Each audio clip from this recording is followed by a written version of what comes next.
কোটি ব্রহ্মাণ্ড নায়ক রাজাধিরাজ যোগীরাজ সচ্চিদানন্দ সদ্গুরু শ্রী শ্রী সাইনাথ মহারাজ কি জয়। আজ আমরা পাঠ করব শ্রী সাই সচ্চরিত থেকে 29তম অধ্যায়। এই অধ্যায়ে থাকছে মাদ্রাজি ভজন মণ্ডলী, তেন্ডুলকর পিতা ও পুত্র, ডাক্তার ক্যাপ্টেন হাটে ও বামন নার্বেদকরের গল্প। মাদ্রাজি ভজনকারী মেলা। 1916 সাল নাগাদ এক মাদ্রাজি ভজন মণ্ডলী পবিত্র কাশীর তীর্থ করতে বেরোয়। ওই মণ্ডলীতে একটি পুরুষ, তাঁর স্ত্রী, ছেলে ও শ্যালিকা ছিল। রাস্তায় ওরা জানতে পারে যে আহমেদনগরের কোপর গ্রামের কাছে শিরডি গ্রামে শ্রী সাই বাবা নামক এক মহান সন্ত থাকেন। তিনি খুবই দয়ালু ও উচ্চ শ্রেণীর সাধু। তাঁর হৃদয় খুবই উদার এবং তিনি কৃপার সাগর। তিনি প্রতিদিন ভক্তদের টাকা বিতরণ করেন। যদি কোনো শিল্পী সেখানে গিয়ে নিজের নৈপুণ্য প্রদর্শন করে তো সেও পুরস্কার পায়। প্রতিদিন বাবার কাছে দক্ষিণারূপে অনেক টাকা জড়ো হতো। বাবা তার থেকে রোজ 1 টাকা, ভক্ত পণ্ডাজি 3 বছরের মেয়ে অমনিকে 6 টাকা, অমলির মা জমলিকে এবং কখনো 10 বা 20 বা কখনো কখনো 50 টাকাও নিজের ইচ্ছানুসারে অন্য ভক্তদের মধ্যে ভাগ করে দিতেন। এই শুনে ভজন মণ্ডলীও শিরডি এসে পৌঁছয়। ওরা খুব সুন্দর ভজন ও গান করত, কিন্তু ওদের আন্তরিক ইচ্ছে ধন উপার্জন করাই ছিল। ওই দলে 3টে লোক বড়ই লোভী ছিল। শুধু প্রধান স্ত্রীটির স্বভাব ছিল এদের থেকে একেবারেই ভিন্ন। ওর হৃদয়ে বাবার প্রতি শ্রদ্ধা ছিল। একদিন দুপুরের আরতির সময় ওই মহিলাটির ভক্তি ও বিশ্বাস দেখে বাবা প্রসন্ন হন। তারপর আর কি, বাবা ওকে ওর ইষ্টের রূপ দর্শন দেন এবং শুধু ওই বাবাকে সীতানাথ রূপে দেখতে পায়। সেখানে উপস্থিত অন্যান্য লোকেরা তাকে বাবা রূপেই দেখে। নিজের প্রিয় ইষ্টদেবের দর্শন পেয়ে আনন্দে মহিলাটির কণ্ঠ রুদ্ধ হয়ে চোখ থেকে অশ্রুধারা প্রবাহিত হতে থাকে। প্রেমোন্মাদ হয়ে ও তালি বাজাতে শুরু করে। ওকে ওইরূপ আত্মহারা হতে দেখে লোকেদের কৌতূহল হয়, কিন্তু কেউ কারণটা জানতে পারে না। পরে ও নিজের স্বামীকে সমস্ত কথা খুলে বলেন। বাবা ওকে শ্রীরাম রূপে কিভাবে দর্শন দেন সে সব জানায়, কিন্তু ওর স্বামী ভাবে যে আমার স্ত্রী খুবই ভাবুক ও সরল, সুতরাং শ্রীরামের দর্শন পাওয়াটা ওর একটা মানসিক বিকার ছাড়া আর কিছুই নয়। ও নিজের পত্নীর কথা উপেক্ষা করে বলে, এটা কি করে সম্ভব যে বাবা শুধু তোমাকেই শ্রীরাম রূপে দর্শন দিলেন আর বাকি সব ভক্তরা বাবারই দর্শন পেল? ওর স্ত্রী এর উত্তরে কোনো প্রতিবাদ করল না, কারণ ওই সময় যেভাবে ও শ্রীরামের দর্শন পেয়েছিল ঠিক সেরকমই দর্শন এখনো পাচ্ছিল। ওর মন শান্তি, স্থিরতা ও তৃপ্তি লাভ করে। আশ্চর্যজনক দর্শন। এইভাবে দিন কাটতে থাকে। এক রাতে পুরুষটি একটি বিচিত্র স্বপ্ন দেখে যে একটা বড় শহরে পুলিশ ওকে ধরে দড়ি দিয়ে বেঁধে কারাগারে বন্ধ করে দিয়েছে। বাবা শান্ত মুদ্রায় ওর কাছে দাঁড়িয়ে আছেন। তাকে নিজের কাছে দাঁড়িয়ে থাকতে দেখে ও কাতরভাবে বলে ওঠে, আপনার কীর্তি শুনে আমি আপনার শ্রীচরণে এসেছিলাম। আপনার এত কাছে থাকা সত্ত্বেও আমার এইরূপ বিপদ কী করে হলো? তখন বাবা বললেন, তোমাকে নিজের কুকর্মের ফল ভুগতে হবে। ও তখন উত্তর দেয়, এই জন্মে আমার সেরকম কোনো কর্মের কথা মনে নেই, যার দরুন আমার এই দুর্দিন দেখতে হচ্ছে। বাবা বলেন, এই জন্মে নয় তো গত জন্মে নিশ্চয়ই কোনো খারাপ কাজ করেছিলে। তখন লোকটি বলে, আমার গত জন্মের কথা তো কিছুই মনে নেই, কিন্তু ধরুন কোনো ভুল কাজ করেও যদি ফেলেছিলাম, তবুও আপনার উপস্থিতিতে সেটা তখনই জ্বলে ছাই হয়ে যাওয়া উচিত ছিল, যেমন শুকনো ঘাস আগুনে পুড়ে ছাই হয়ে যায়। বাবা জিজ্ঞেস করেন, তোমার কি সত্যি সত্যি এই রূপ দৃঢ় বিশ্বাস আছে? লোকটি উত্তর দেয়, হ্যাঁ। বাবা তখন ওকে চোখ বন্ধ করতে বলেন এবং চোখ বন্ধ করতেই ও একটা ভারী জিনিস পড়ার শব্দ পায়। চোখ খুলে ও দেখে যে ও কারাগারের বাইরে দাঁড়িয়ে আছে এবং পুলিশটা মাটিতে পড়ে আছে ও তার গা থেকে রক্ত পড়ছে। এই দেখে ও অত্যন্ত ভীত দৃষ্টিতে বাবার দিকে তাকায়। তা দেখে বাবা বলেন, বেটা, এইবার তোমার ভালো ব্যবস্থা করা হবে। পুলিশ এসে এক্ষুনি তোমায় ধরে নেবে। তখনই ও মিনতি করে বলে, আপনি ছাড়া আমায় কে রক্ষা করতে পারে? আমার তো একমাত্র আপনিই ভরসা, ভগবান। আমায় যেমন করে হোক বাঁচিয়ে নিন। তখন বাবা ওকে আবার চোখ বন্ধ করতে বলেন। চোখ খুলে দেখে যে ও সম্পূর্ণ মুক্ত হয়ে কাঠগড়ার বাইরে দাঁড়িয়ে আছে এবং বাবাও ওর কাছেই দাঁড়িয়ে আছেন। তখনও বাবা শ্রীচরণে লুটিয়ে পড়ে। বাবা এবার জিজ্ঞেস করেন, আমায় বলো তো, তোমার এখনকার প্রণামটি ও আগের প্রণামগুলির মধ্যে কোনো পার্থক্য আছে কিনা? ভালোভাবে ভেবে জবাব দিও। লোকটি বলে, আকাশ পাতালের পার্থক্য আছে আমার এখনকার ও আগের প্রণামের মধ্যেও। আগের প্রণামগুলি তো শুধু ধন প্রাপ্তির আশায় করেছিলাম, কিন্তু এই প্রণামটি আমি আপনাকে ঈশ্বর জেনে করেছি। আগে আমার ধারণা ছিল যে আপনি মুসলমান হয়ে হিন্দু ধর্মের ধর্ম নষ্ট করছেন। বাবা জিজ্ঞেস করেন, তুমি কি মুসলমান পীরদের বিশ্বাস করো না? প্রত্যুত্তরে সে বলে, আঁকে না। তখন বাবা আবার জিজ্ঞেস করেন, তোমার বাড়িতে কি একটা পাঞ্জা নেই? তুমি কি তাবুতের বা সবাধার পুজো করো না? তোমার বাড়িতে এখনো কাঠবিবি নামক এক দেবী আছেন, যার সামনে তুমি বিয়ে ও অন্যান্য ধার্মিক অবসরে কৃপা প্রার্থনা করো? শেষে যখন ও সব স্বীকার করে, তখন বাবা বলেন, এর চেয়ে বেশি তুমি কি প্রমাণ চাও? তখন লোকটি নিজের গুরু শ্রী রামদাসের দর্শন করার ইচ্ছে প্রকাশ করেন। বাবার আদেশে ও পিছন ফিরে দেখে যে শ্রীরামদাস স্বামী ওর সামনে দাঁড়িয়ে আছেন, এবং যেই ও তার চরণ ছুঁতে যায় তখনই তিনি অদৃশ্য হয়ে যান। তখন ও বাবাকে বলে, আপনাকে দেখে তো বেশ বৃদ্ধ মনে হয়, আপনি নিজের বয়স জানেন? বাবা তখন বলেন, তুমি কি বলতে চাও আমি বৃদ্ধ? বেশ, কিছু দূর আমার সঙ্গে দৌড়ে দেখাও দেখি। এই বলে বাবা দৌড়তে শুরু করেন এবং সেও বাবার পিছন পিছন দৌড়োয়। দৌড়তে গিয়ে পা দিয়ে যে ধুলো ওড়ে, বাবা তাতে লুপ্ত হয়ে যান এবং তখনই ওর ঘুম ভেঙে যায়। ও গভীরভাবে এই স্বপ্নটির বিষয়ে চিন্তা করে।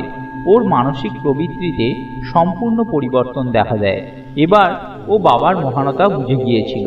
ওর লোভী ও শঙ্কাগ্রস্ত বৃত্তি সুপ্ত হয়ে যায় এবং বাবার চরণের প্রতি সত্যিকারের ভক্তি উতলে পড়ে।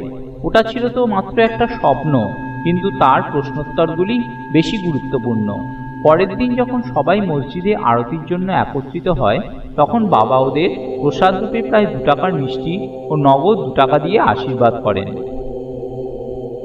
ওখানে কিছুদিন আরও থাকতে বলে আশীষ দেন, আল্লাহ তোমায় অনেক দেবেন এবং এবার সব ভালোই করবেন। সেখানে বাবার কাছ থেকে খুব বেশি অর্থলাভ হয় না, কিন্তু বাবার কৃপা অবশ্যই প্রাপ্ত হয়, যাতে ওর খুবই মঙ্গল হয়। রাস্তায় ওরা যথেষ্ট ধন উপার্জন করে এবং ওদের ওই যাত্রা সফল হয়। যাত্রায় সেই দলের কোনো কষ্ট বা অসুবিধে হয় না এবং ওরা নির্বিঘ্নে বাড়ি পৌঁছে যায়। বাবার আশীর্বাদে এবং তার কৃপায় যে পরমানন্দ লাভ হয়েছিল সেটা ওদের চিরকাল মনে থাকে। তেন্ডুলকর কুটুম্ব। বোম্বের কাছে বান্দ্রাতে এক তেন্ডুলকর পরিবারের প্রত্যেকটি সদস্য বাবার পরম ভক্ত ছিল। শ্রী রঘুনাথ রাও তেন্ডুলকর মারাঠি ভাষায় শ্রী সাইনাথ ভজনমালা নামক একটি বই লিখেছেন, যাতে প্রায় 800টা ছন্দ ও পদের সমাবেশ ও বাবার লীলার মধুর বর্ণনা দেওয়া হয়েছে। এইটি বাবার ভক্তদের পড়ার যোগ্য বই। ওর জ্যেষ্ঠ পুত্র বাবু ডাক্তারি পরীক্ষায় বসার অনবরত অভ্যাস করছিল। অনেক জ্যোতিষীদেরও ও নিজের কুষ্টি দেখায় এবং সবাই জানায় যে সে বছর ওর গ্রহদশা ভালো না হওয়ার দরুন পরের বছর পরীক্ষায় বসলে ও নিশ্চয়ই সফল হবে। এই শুনে ও খুব নিরাশ হয়। ছেলেটির মা মনের অশান্তির এই কথাটি বাবাকে বলেন। ছেলের কিছুদিন পরই পরীক্ষায় বসার কথা। বাবা বললেন, নিজের ছেলেকে বলো আমার উপর বিশ্বাস রাখতে, সব ভবিষ্যৎবাণী ও জ্যোতিষীদের কুষ্টি এক কোণে ফেলে দাও। ও নিজের অভ্যাস ক্রম চালিয়ে যাক, শান্তচিত্তে পরীক্ষায় বসুক, ও নিশ্চয়ই এই বছর পাশ করবে। ওকে বলো নিরাশ হওয়ার কিছু নেই। মা বাড়ি ফিরে বাবার আশ্বাস ছেলেকে জানান। ও দিনরাত পরিশ্রম করে ও পরীক্ষায় বসে। ও সব বিষয়ে খুব ভালো পরীক্ষায় লিখিত দেয়, কিন্তু তবুও ওর মনে একটা সংশয়বোধ পাশ করার মতনই অতটা ভালো হয়নি। তাই ও স্থির করে যে মৌখিক পরীক্ষায় উপস্থিত হয়ে কোনো লাভ হবে না। কিন্তু পরীক্ষক তো নাছোড়বান্দা। উনি এক বিদ্যার্থীকে দিয়ে বাবুকে বলে পাঠান যে ওর লিখিত পরীক্ষা যথেষ্ট ভালো হয়েছে, এবার ওর মৌখিক পরীক্ষাতেও নিশ্চয়ই উপস্থিত থাকা উচিত। এইভাবে উৎসাহ পেয়ে বাবু পরীক্ষায় বসে এবং 2টি পরীক্ষাতেই উত্তীর্ণ হয়। সেই বছর ওর গ্রহদশা প্রতিকূল হওয়া সত্ত্বেও বাবার কৃপায় ও সফল হয়। এখানে শুধু একথাই মনে রাখা উচিত যে কষ্ট এবং সংশয়ের উৎপত্তি শেষে দৃঢ় বিশ্বাসে পরিণত হয়। যেমনভাবেই হোক পরীক্ষা তো হয়ই, কিন্তু আমরা যদি দৃঢ় বিশ্বাস ও শ্রদ্ধাপূর্বক চেষ্টা করে যাই তাহলে সফলতা নিশ্চয়ই পাব। এই ছেলেরই পিতা রঘুনাথ রাও বোম্বের এক বিদেশি ফার্মে চাকরি করতেন। উনি বেশ বৃদ্ধ হয়ে গিয়েছিলেন এবং নিজের কাজ ভালোভাবে করতে পারতেন না। তাই উনি ছুটি নিয়ে বিশ্রাম করতে চাইতেন। ছুটি নেওয়া সত্ত্বেও ওর স্বাস্থ্য কোনো বিশেষ পরিবর্তন দেখা যায় না। তাই এবার অবসর গ্রহণের কথা ভাবতে বাধ্য হতে হলো। একজন বিশ্বাসী কর্মচারী হওয়ার দরুন প্রধান ম্যানেজার ওকে পেনশন দিয়ে সেবানিবৃত্ত করা স্থির করেন। পেনশনে কত দেওয়া উচিত সেটাই চিন্তা করা হচ্ছিল। উনি 150 টাকা মাসিক বেতন পেতেন। সেই হিসেবে ওর পেনশন হয় 75 টাকা, কিন্তু সেটা ওর পরিবারের নির্বাহের জন্য পর্যাপ্ত ছিল না। নির্ণয় হওয়ায় 15 দিন আগে বাবা শ্রীমতী তেন্ডুলকরকে স্বপ্নে দর্শন দিয়ে বলেন, আমার ইচ্ছে যে তোমার স্বামীকে পেনশন 100 টাকা দেওয়া হোক, তুমি কি তাতে সন্তুষ্ট? শ্রীমতী তেন্ডুলকর উত্তর দেন, বাবা, আপনার এই দাসীকে কেন জিজ্ঞাসা করছেন? আপনার শ্রীচরণেই আমাদের পূর্ণ বিশ্বাস। যদিও বাবা 100 টাকা বলেছিলেন, কিন্তু সেটিকে বিশেষ ক্ষেত্র বিবেচনা করে 10 টাকা বেশি অর্থাৎ 110 টাকা পেনশন নিশ্চিত হয়। বাবার নিজের ভক্তদের প্রতি ছিল অসীম স্নেহ ও ভালোবাসা। ক্যাপ্টেন হাটে বাবার এক পরম ভক্ত ছিলেন, থাকতেন বিকানিরে। একবার স্বপ্নে বাবা ওকে জিজ্ঞাসা করেন, তুমি কি আমায় ভুলে গেছো? শ্রী হাটে তার শ্রীচরণ ধরে বলেন, ছেলে নিজের মাকে ভুলে কি বেঁচে থাকতে পারে? এই বলে শ্রী হাটে তাড়াতাড়ি বাগানে গিয়ে কিছু শিম ভেঙে এনে নিয়ে আসেন। একটা থালায় নৈবেদ্য সাজিয়ে তাতে দক্ষিণা রেখে বাবাকে অর্পণ করতে যাবেন, এমন সময় ওর ঘুম ভেঙে যায়। উনি বুঝতে পারেন যে সেটা শুধুমাত্র একটা স্বপ্ন ছিল, কিন্তু যে সব বস্তুগুলি উনি স্বপ্নে দেখছিলেন সেগুলি বাবার কাছে শিরডি পাঠাবেন স্থির করেন। কিছুদিন পর উনি গোয়ালিয়র যান এবং সেখান থেকে নিজের এক বন্ধুকে 12 টাকা মানি অর্ডার পাঠিয়ে চিঠিতে লিখে পাঠান 2 টাকার সিধে সামগ্রী এবং শিম ইত্যাদি কিনে ও 10 টাকা দক্ষিণা স্বরূপ রেখে আমার হয়ে বাবাকে নিবেদন করো। ওর বন্ধু সবই জোগাড় করে নেন, কিন্তু শিম পেতে খুবই অসুবিধে হয়। এমন সময় উনি এক মহিলাকে মাথায় একটা টুকরি নিয়ে যেতে দেখেন। উনি এই দেখে খুবই আশ্চর্য হয়ে যান যে ওই টুকরিতে শুধু শিমই ছিল। তখন শিম কিনে একত্রিত জিনিসগুলি নিয়ে মসজিদে গিয়ে শ্রী হাটের পাঠানো নৈবেদ্য বাবাকে অর্পণ করেন। পরের দিন শ্রী নিমনকর তাই নিয়ে ভাত ও শিমের তরকারি বানিয়ে বাবাকে খেতে দেন। সবার খুব আশ্চর্য লাগলো যে বাবা সেদিন শুধু শিমই খেলেন এবং অন্য জিনিস স্পর্শও করলেন না। ওর বন্ধুর কাছে এই খবর পেয়ে শ্রী হাটে গদগদ হয়ে ওঠেন এবং অগাধ আনন্দে মন ভরে ওঠে। পবিত্র টাকা। একসময় ক্যাপ্টেন হাটের মনে হয় যে একটা টাকা বাবার পবিত্র করকমলে স্পর্শ করিয়ে নিজের বাড়িতে অবশ্যই রাখা উচিত। শিরডি যাবেন এমন এক বন্ধুর সাথে ওর হঠাৎ দেখা হয়। সেই বন্ধুটিকে নিজের ইচ্ছেটি জানিয়ে শ্রী হাটে তাকে একটা টাকা দেন। শিরডি পৌঁছে বন্ধুটি বাবার প্রণাম করে দক্ষিণা দেন। বাবা সেটি তখনই পকেটে রেখে নেন। এরপর উনি ক্যাপ্টেন হাটের টাকাটি অর্পণ করেন। বাবা সেটি হাতে নিয়ে খুব মন দিয়ে সপ্রশংস দৃষ্টিতে দেখতে থাকেন। টাকাটি নিজের বুড়ো আঙুলের ওপর রেখে উপর দিকে নিক্ষেপ করেন। এরপর এরকম 2-4 বার করে টাকাটি বন্ধুটিকে দিয়ে বলেন, উদির সাথেই টাকাটা নিজের বন্ধুকে ফিরিয়ে দিও। আমি ওর কাছ থেকে কিছু চাই না। ওকে বলো যে উনি সুখে থাকুন, এই আমি আশীর্বাদ করছি। বন্ধুটি গোয়ালিয়র ফিরে সেই টাকাটি শ্রী হাটেকে দিয়ে সেখানে যা যা ঘটেছিল সেসব ওকে জানান। সেসব কথা শুনে শ্রী হাটে খুব খুশি হন। উনি অনুভব করেন যে বাবা সর্বদা ওর সদিচ্ছাগুলিকে উৎসাহিত করে ওর সমস্ত মনোকামনা পূর্ণ করতেন। শ্রী বামন নার্বেকর। পাঠকগণ, এবার একটা অন্য গল্প শ্রবণ করুন।